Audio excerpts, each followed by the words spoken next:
Malamig ang simoy ng hangin. 10 araw na lang at Pasko na. Napapabuntong hininga si Janine habang naghuhugas ng mga platong pinagkainan ng mga bata. Ngayon lang ulit niya naramdaman ng ganito. Ang mangulila sa panahon ng Disyembre. The last time she felt this way was when her parents abandoned her. It is because of him. Kaya mo nararamdaman yan. You are missing Victor. Sa isip niya. Tinapos lang ni Victor ang time frame na nakapaloob sa kondisyon ni Don Nestor. Pero habang binubuno nito ang natitira nitong mga araw sa foundation, ay hindi na siya nilapitan pa ng lalaki. Noong araw na magtapat ito ng damdamin sa kanya ang huling beses na nagkausap sila. Apparently, nakapasa ito sa pagsubok ng lolo nito. Mula noon, sa paniginip na lang niya ito nakikita. Umuulit sa kanyang diwa ang halik na pinagsaluhan nila. May mga panahong parang nakikita niya ito sa kanyang balintataw. Pero syempre, imahinasyon lang pala niya. Kahit ang mga bata, hinahanap-hanap ito. They always ask her about him. They missed him. At ang pinaka-naapektuhan sa mga ito ay si Franco. Naging ilag na naman ang batang lalaki sa mga kasama. Hoy! Anak ng tokwa. Muntik na niyang mabitawan ang mga platong dala. Ipapatong niya yon sa mesa upang doon tuyuin ang tuwalya. Nay Minda naman, muntikan ko nang mabasag ang mga ito. Kanina pa kita kinakausap. Hindi ka naman pala nakikinig. Napapalatak ito. Hindi pa din kumakain si Franco.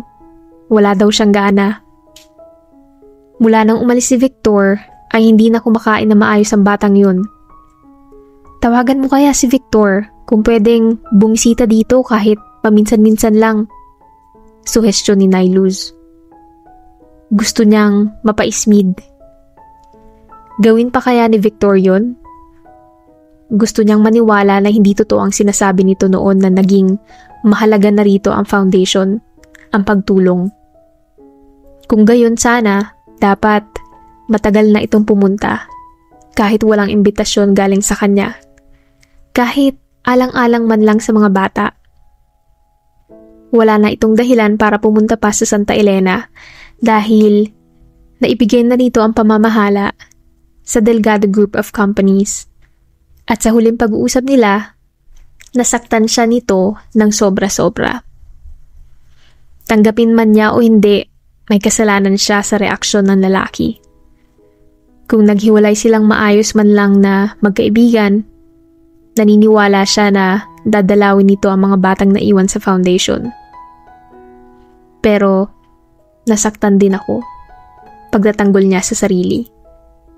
Ipinagkait niya sa sarili ang gusto niyang gawin at tinanggihan ang pag-ibig ng binata kahit mahal niya ito. Huwag kayong mag-alala, kakausapin ko si Franco.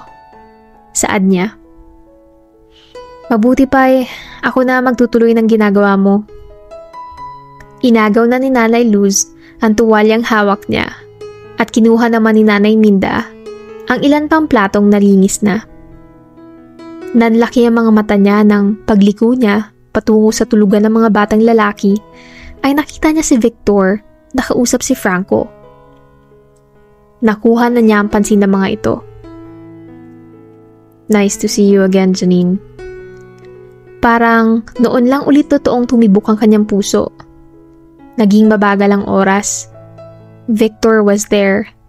Makisig na makisig sa suot na business attire. Maluwag na ang tie. She really missed him. Ate Janine! Masayang tumakbo si Franco sa tabi niya.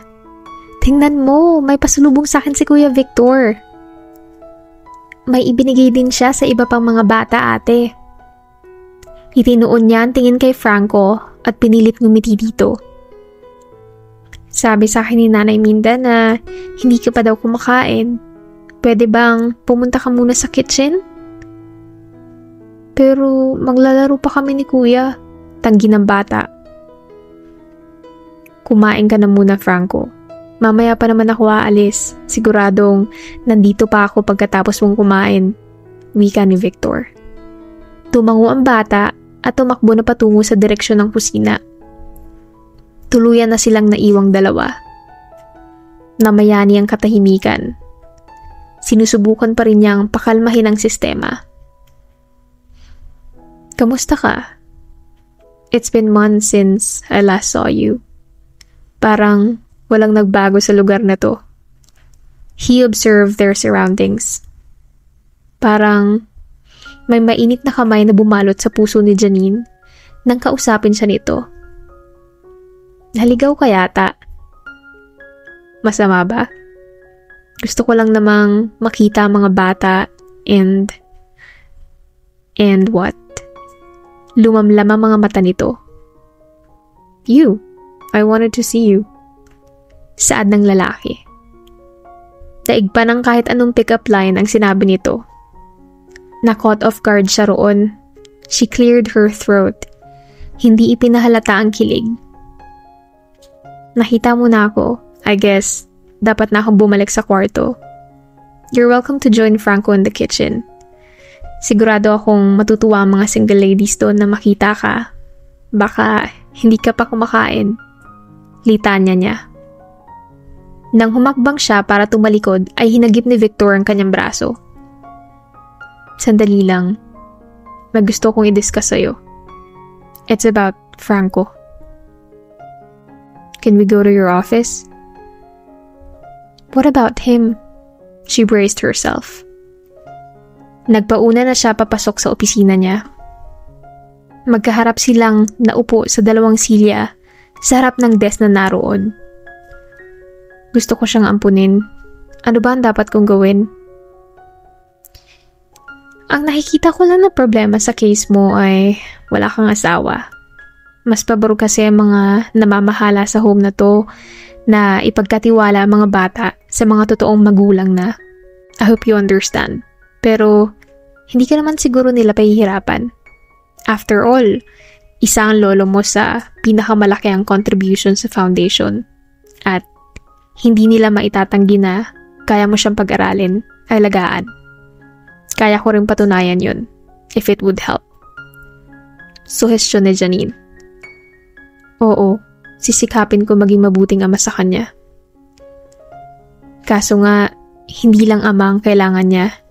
He needs a family, isang ama at ina na mag-aaruga sa kanya. Wika ni Victor. Napahawak ito sa baba. In that case, I just have to find a bride. Are you available? Janine's jaw dropped. Alam mo, Victor, I think you need to sleep on this. As you can see, maayos naman si Franco dito, pati na ang mga ibang bata. No offense, pero kung yan ang naiisip mong solusyon, paano kung diretso kitang tanggihan? Hahanap ka ng ibang babae na aalukin mong maging asawa. Sigurado ka ba na papayag maging instant mommy ang babaeng yon? Isa pa, paano pag nagkaanak kayo? Tingin mo, hindi magsiselo si Franco?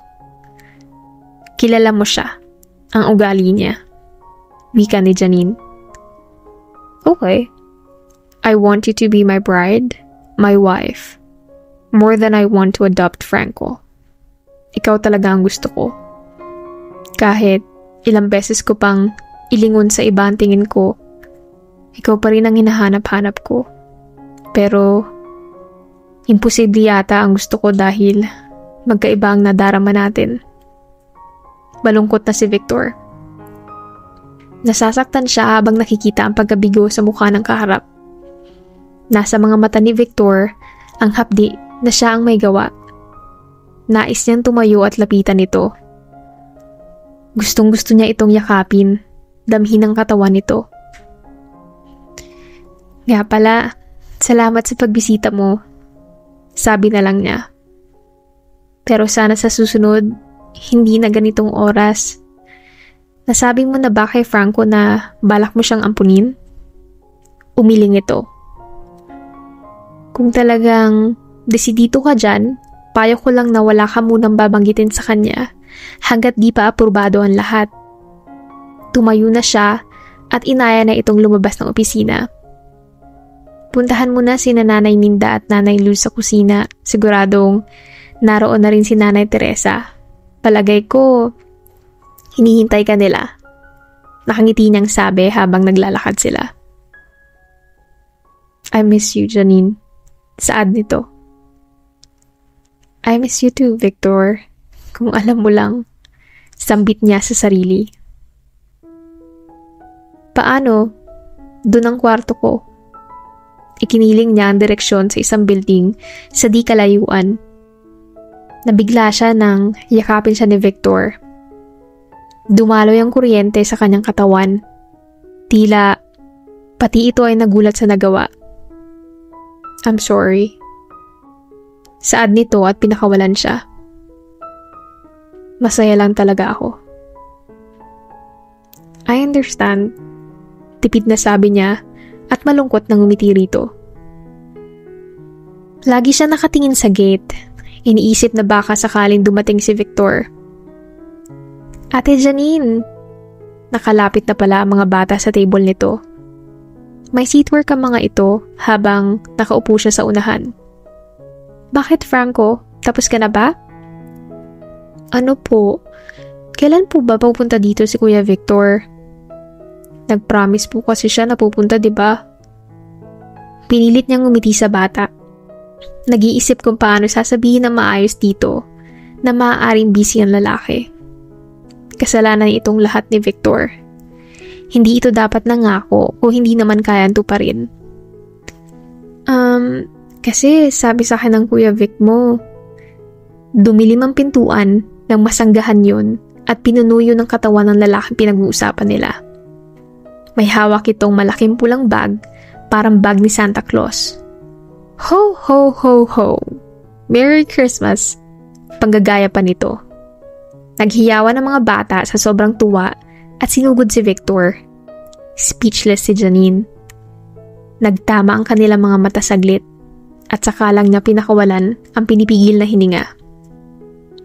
Nahirapang makapasok ang binata dahil sa mga bata. Inabot yata ng 1 minuto bago ito makapunta sa tabi niya. Hi! Maikling bati nito. Hello! Halata sa boses niya ang kaba. Alam niyang namumula na ang kanyang mga pisngi. Pinag-uusapan ka lang namin ni Franco. Siguro, namimiss mo na ako, no? Iningusan niya ito at tumawa ang lalaki. Saka ibinaling nito sa mga batang atensyon. Kids, may sorpresa ako sa inyo.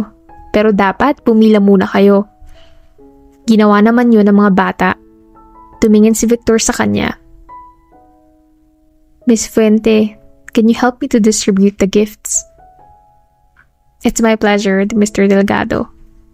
Natutuwa talaga siya sa ginawa ng binata. Tumulong nga siya sa pamimigay ng mga regalo. Napangiti siya na makitang may pangalan ng bawat regalo.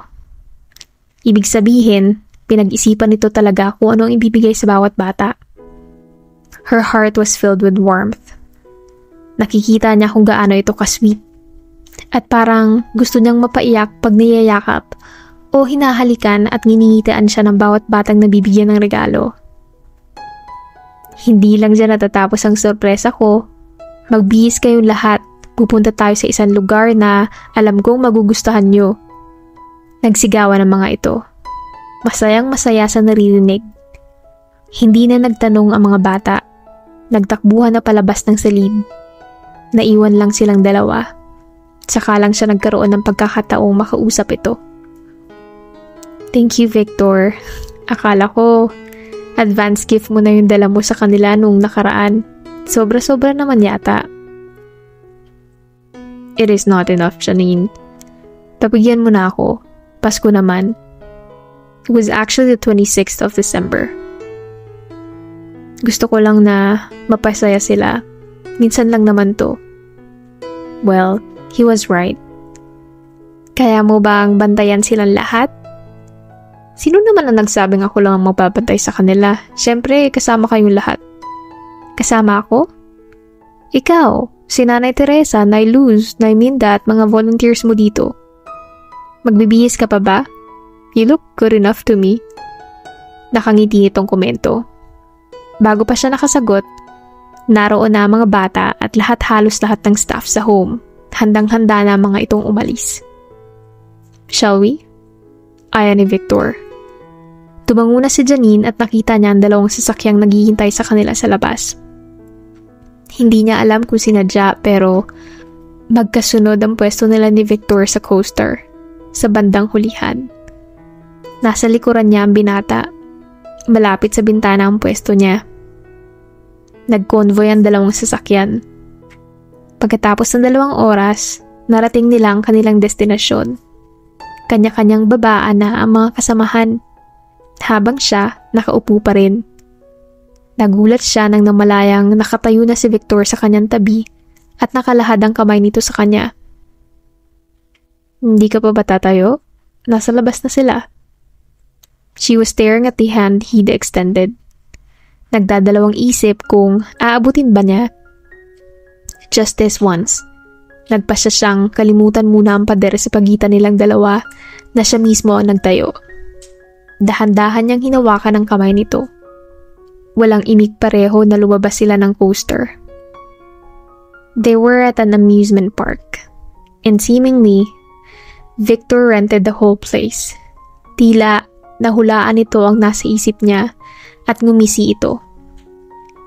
Hindi kasi tayo makakapag-enjoy ng husto kung madaming tao dito. Siguradong may hirapan ng mga batang makasakay sa mga rides kung may ibang tao. Victor, that's totally isang daliri ang idinampi nito sa kanyang mga labi. Don't. Please, minsan lang to. Sino ba siya para magdeklamo? Mas mabuti pang mag-enjoy kasama ang lalaki. This was her Christmas gift to herself. Next year came, panay pa ang sipon ni Janine habang nasa loob ng opisina. Habang inaayos niya mga gamit, hindi niya namalayan ang pagsulpot ng kaibigan. Yan ba ang hindi yan love? Tumigil siyang bigla sa ginagawa. Naistatwa pagkatapos lumingon siya sa pinanggagalingan ng boses. Nakatayo lang si Dick. Nakakaloko ang tingin nito. Ganyan ka na ba ngayon, hindi marunong kumatok? Sarkastikong tanong niya. Natawa ito ng malakas. Ako? Hindi marunong kumatok? Kanina pa ako kumakatok, hindi mo lang naririnig. Masyado ka kasing busy sa kakasipol. You seem inspired. Shut up, Dick. Nababa na siya rito. Kung nandito ka lang para asarin ako, ito naman, masyadong mainit ang ulo. Like an older brother, ginulo nito ang kanyang buhok. In love na ang little sister ko. Ayaw pang aminin. Siya nga ba? Mahal na nga ba niya si Victor? Sa totoo lang, kung ano-ano nang nararamdaman niya mula nang dumating ito sa kanyang buhay. At hanggang ngayon, natatakot pa rin siya. Hindi pa rin siya sigurado sa kahihinatnan kung tatanggapin niya ito. Isang tawag ang umagaw ng kanilang atensyon. Dinampot niya ang cellphone na nasa lamesa. Si Don Nestor pala ang tumatawag. She answered it. Good day po, Don. Janine, may nangyari kay Victor. Nasa ospital siya. Ano pong nangyari? Kinabahan siyang bigla. Saan pong ospital? Pupunta na po ako kaagad. May susundo na sa'yo dyan, ang driver ko. On the way na siya. Tinapos na nito ang tawag. Nang hina ang kanyang mga tuhod, napaupo siya sa sahig. Tears started to fall down her face. Mga negative images ang nabubuo sa kanyang isipan. Duguan ng binata. Hindi na niya naririnig ang pintig ng puso, ni hindi niya makakayanan sakaling mangyari yun. Ang takot na tanggapin ang pagmamahal niya ay napalitan. Natabunan ng isa pang takot. Ang takot mawala ito ng tuluyan. Napapikit siya. Nagdarasal na sana ay mali ang mga naiisip niya. She was willing to take a risk with him. Ipaparamdam niya na wala ng agam-agam ang totoong nadarama para rito. Na mahal niya ito. Hindi na niya iisipin pa na iiwan din siya nito gaya ng ginawa ng kanyang mga magulang. Janine, ayos ka lang ba? Say something, please. Niyugyug siya ng kababata. Nadinig na niya sa labas ang busina ng sasakyan, ang susundo sa kanya. Pinunasan na muna niya ang mga matang luhaan at tumayo. Pakibantayan muna ang mga bata, I have to go. Hindi na niya hinintay ang sasabihin ni Dick. Umalis na siya kaagad, nagmamadaling lumabas. Hindi nagtagal ay naroon na ang sasakyang maghahatid sa kanya. Sumakay siya kaagad sa magarang kotse. Bumagsak ang luha mula sa kanyang mga mata. Nagsisimula na namang gumawa ng negative images ang kanyang utak. Kahit comfortable sa loob ng kotse, hindi siya mapakali. Wala pa rin siyang tigil sa pagdadasal na sana ay nasa maayos na kalagayan ng binata. Tumigil ang sasakyan. Nakayuko pa rin siya. Nagdadasal pa din. Bumukas ang pinto ng kotse at narinig niyang sumara yun. Janine, what are you doing here? Inangat niya ang ulo. Si Victor ang kanyang nakita. Lahat ng mga agam-agam ni Janine ay nawala. Hindi na siya nagtaka kung ano ang ginagawa nito roon. She just felt relieved. Happy to see that he was okay. Pumasok ang binata sa kotse nang tila mapansin wala siyang balak bumaba. Ang luhang pumapatak na sa kanyang pisngi kanina dahil sa takot, ngayon ay dahil nasa kaligayahan sapagkat maayos ito. Thank God you're okay. Niyakap niya ito. Akala ko kung ano nangyari sa'yo. What are you talking about? Hindi pa rin niya ito pinakawalan. Tumawag si Don Nestor. Sabi niya may nangyari daw sa'yo na nasa ospital ka daw. Sa akin? Paano maging posible yun kanina pa ako nandito? She kissed him immediately. Isang halik na punong-puno ng damdamin. Walang pangamba. Ayaw na niyang matakot. Ayaw na niyang hadlangan pa na darama. Hindi na siya magpapatalo sa pait ng nakaraan. She wouldn't restrain herself from loving this man anymore. Habang mas lumalalim ang kanyang halik, nagsimulang tumugo ng katawan ni Victor. He started responding to her kiss, gently and tenderly tasting her mouth. Hindi na nila napansin kung kailan umalis doon ang driver. He suddenly stopped kissing her. Napatitig siya sa mukha nito. Mababanaag doon ang pagnanais.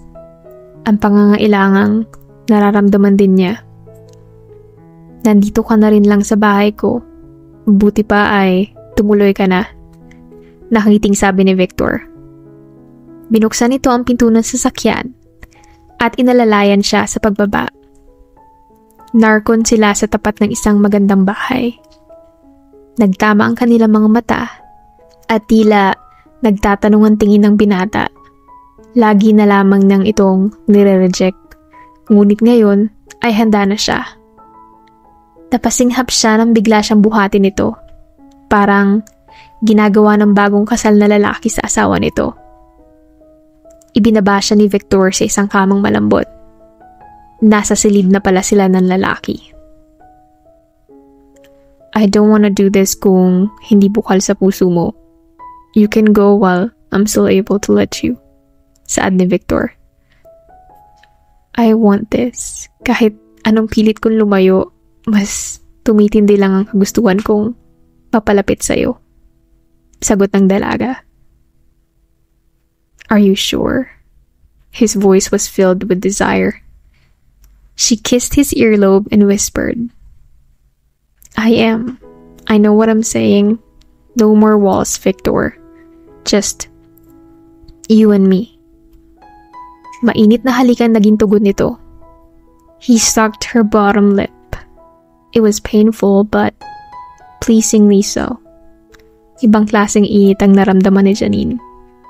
His hands roamed her body, explored every sensitive parts of her body. Napadaing siya sa pagdampi ng kamay nito. Sinakop din ng mga labi nito ang iba't ibang parte ng kanyang katawan, pababa ng pababa. Isa-isa nitong tinanggal ang kanyang mga suot hanggang sa wala nang natira. Napansin na lang niya na pareho na silang walang saplot. She freely accepted his cares. He kissed her breasts, drove her crazy when he tasted the tips. She wanted him inside her. Please, please, Victor. Napahawak siya sa mga balikat nito.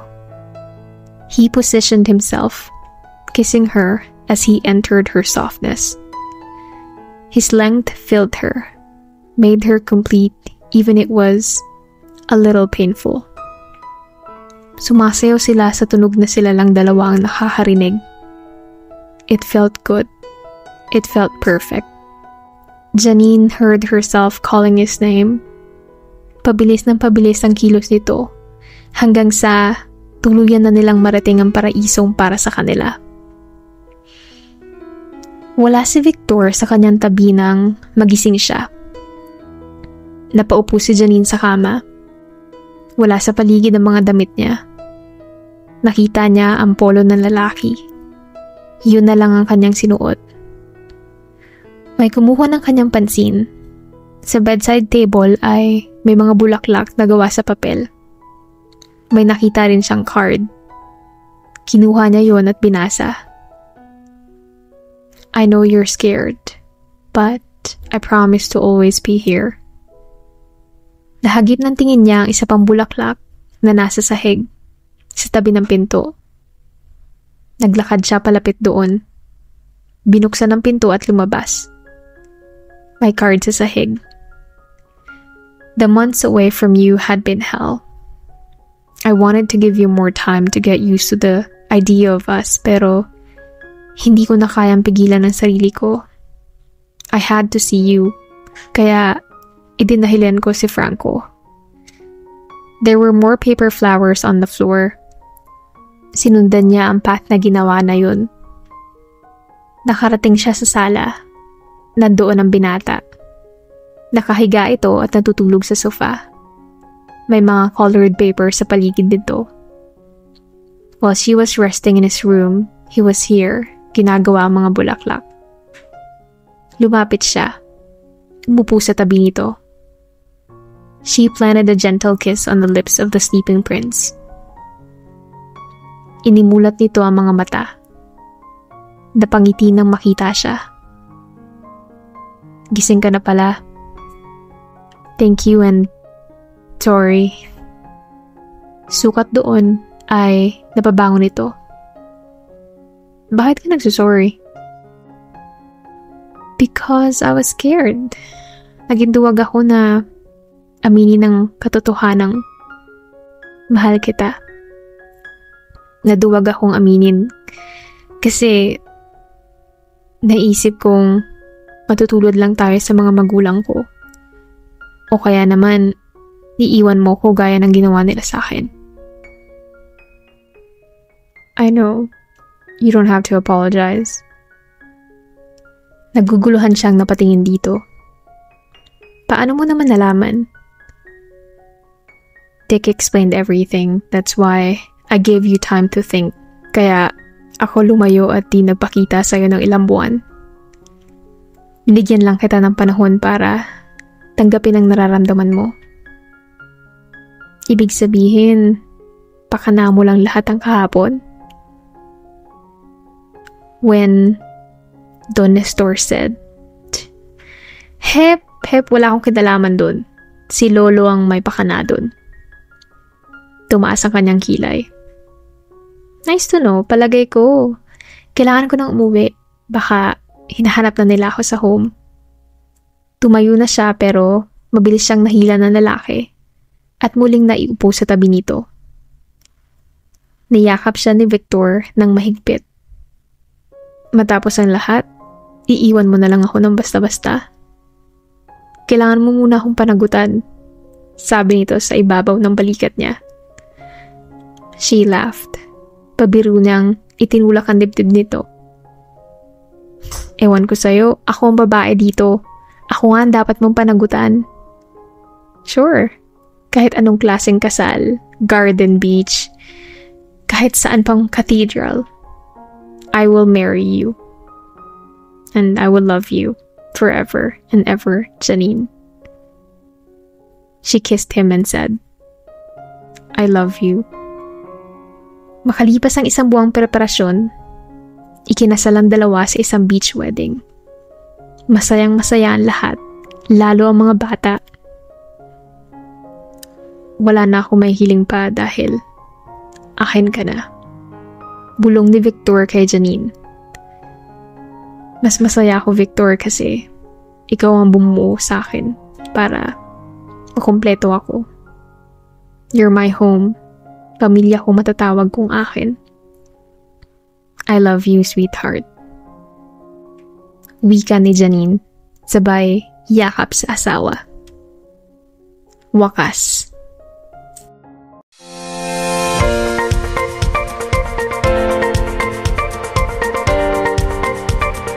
Please like, subscribe, notify,